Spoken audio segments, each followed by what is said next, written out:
High বন্ধুরা, তো welcome back to my channel and welcome to glam mantra. তো আজকে অনেক দিন পর আমি গেছিলাম জিতের সাথে সকাল সকাল বাজারে। সকালবেলা যেহেতু অনেক বিজি থাকি আমি, সকালবেলা ঘরের অনেক কাজ থাকে। যারা বাড়িতে থাকো তারা জানো যে ঘরে টুকটাক অনেক কাজ থাকে সকালবেলা, খাবার দাবার বানানো, ঘরদোর পরিষ্কার করা, ঘর ঝাড় দেওয়া, মোছা, নিজে পরিষ্কার হওয়া, স্নান করা, স্নানের জল ভরা, এটসেট্রা সব কাজ থাকে সকালবেলা। তো আমি বাজারে যেতে পারি না, জিৎ যা নিয়ে আসে। কিন্তু আজকে জিৎ বলেছিল যে আমার সাথে চলো বাজারে। তো অনেক দিন পর আজকে বাজারে গেলাম। বাজারে যাওয়ার পর জিৎ বলে যে তুমি তোমার পছন্দ মতো মাছ নাও। তো এখানে দেখলাম যে এনার কাছ থেকে জিৎ প্রত্যেকদিন মাছ কেনে, তো ইনি বলছিলেন মাছ নিতে, তো ওখান থেকে অল্প একটু মাছ নিলাম। তারপরে কিছু সবজি কিনলাম, কিছু ফল কিনলাম। আর সকালবেলা যেহেতু ব্রেকফাস্ট করা হয়নি বাড়িতে, তাই জন্য জিৎ বললো যে তুমি তো বাইরে খুব একটা বেরো না, তো আজকে যেহেতু বাইরে এসছো চলো বাইরে তোমাকে একটা ভালো ব্রেকফাস্ট করাই। তো বলার পর ও আমাকে নিয়ে গেল কচুরি খাওয়াতে। তো সেখানে সেটা কচুরি নয়, সেটা ছিল ডাল পুরি। আর যে তরকারিটা ছিল সে তরকারিতে ফুলুরি দেওয়া ছিল, তো তরকারিটা দারুণ ছিল। তো দেন আমরা ব্রেকফাস্ট করে বাড়ি ফিরলাম। কদিন পর সকালবেলা এসেছি। সবজি কি কিনবে? কিছু কিনতে হবে না।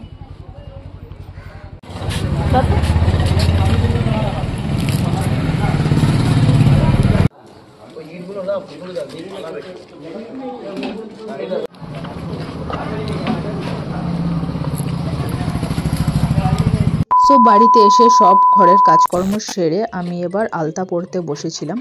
আমি উইন্টার সিজনে খুব একটা আলতা পরি না, কারণ আমার উইন্টার সিজনে পাটা প্রচণ্ড পরিমাণে ফাটে, আর আমার মনে হয় যেন আলতা পরলে পাটা বেশি ফাটে, তাই জন্য আমি আলতা পরাটা অ্যাভয়েড করি।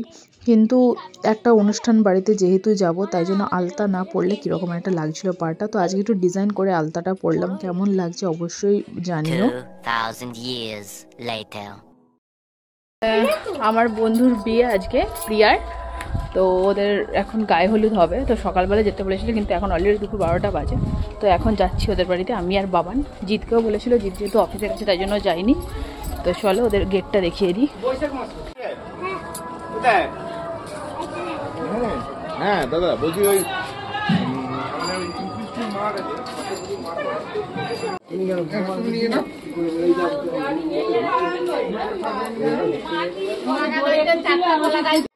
এখানটা রাত্রিবেলা কোণে বসবে বিয়ের আগে, আর বিয়ের পরে বড় কোণে এখানটা বসবে। এখানে একটা সোফা দেয়া থাকবে, আর এই পাশটা বিয়ে হবে।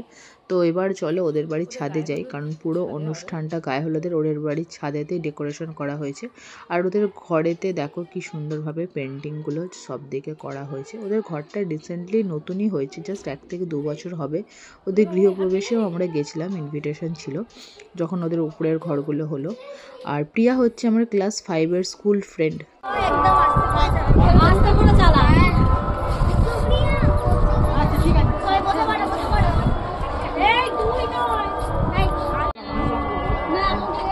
এটা এমনি জাস্ট নিয়মটা দিয়ে এদিকে কি হবে, এদিকে ফার্স্টে কি নিয়মটা আছে করিনি, ফার্স্টে কি নিয়মটা আছে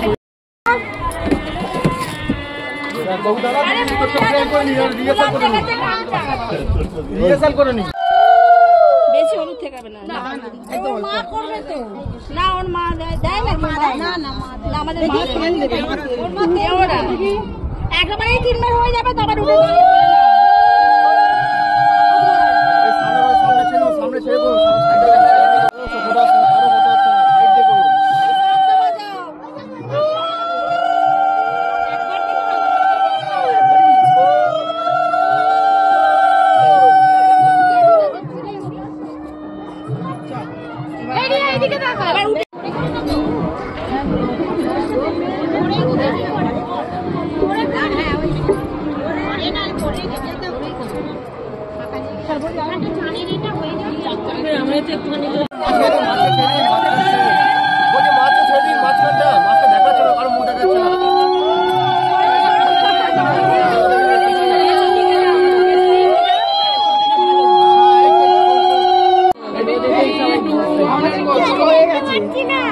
কিছু হচ্ছে না, ফটো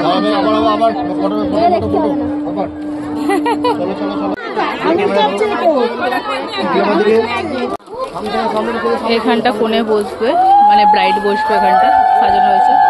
আর ওখানটা তো আপাতত গায়ে হলুদই চলছে,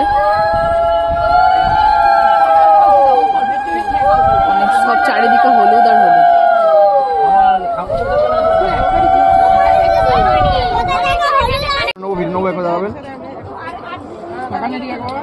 ঠিক আছে, ঠিক আছে, আস্তে আস্তে আস্তে।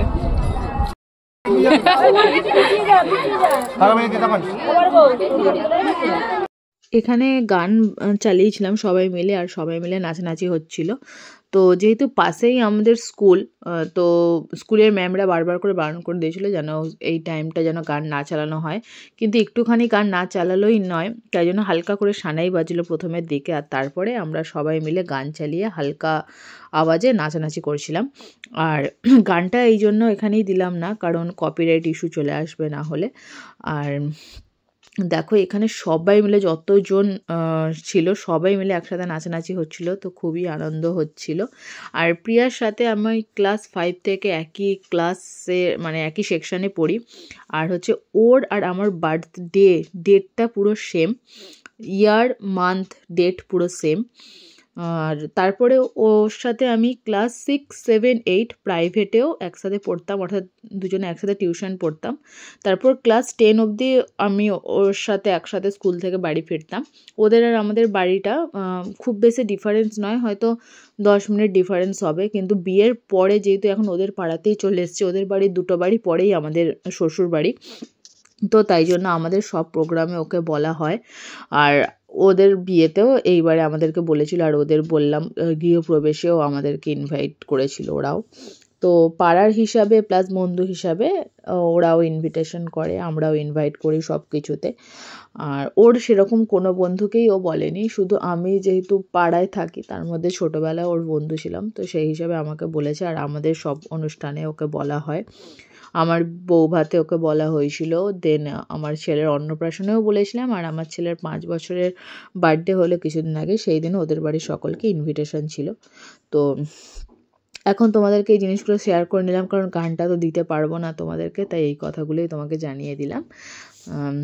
দেন ক্লাস 11 থেকে ও সায়েন্স নেয়, ওর অন্য স্কুল ও অ্যাডমিশন নেয়, আর আমি ক্লাস 11-এ কমার্স নিয়ে অন্য স্কুলে অ্যাডমিশন নিই।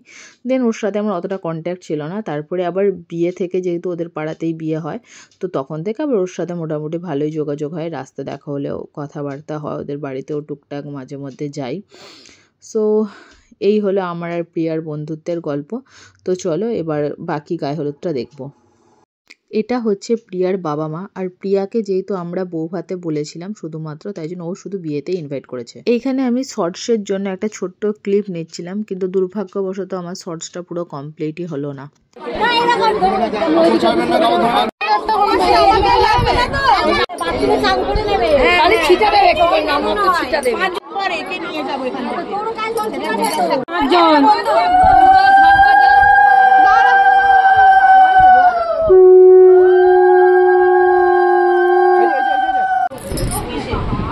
ছেলেদের বাড়ি থেকে তথ্য এসছে, যেগুলো তথ্য এসছে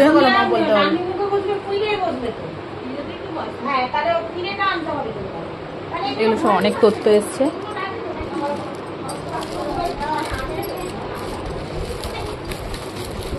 ওদের ঘরেতে যে ছড়িয়ে রাখবে জায়গা নেই, তাই জন্য সব একটার উপরে একটা চাপানো, আর সব আছে খাটের তলায়, এই যে খাটের তলায় সব ভর্তি।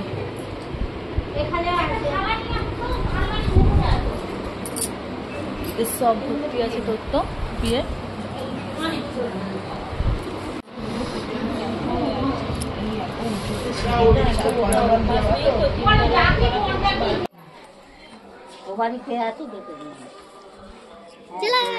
ছোট ছোট ওদিকটা চ, তারপরে যাচ্ছি।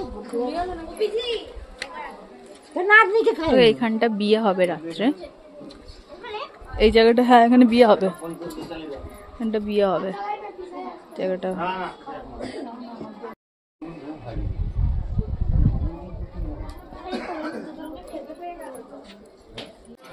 এখানটা ডেকোরেশনের কাজ এখনো চলছে।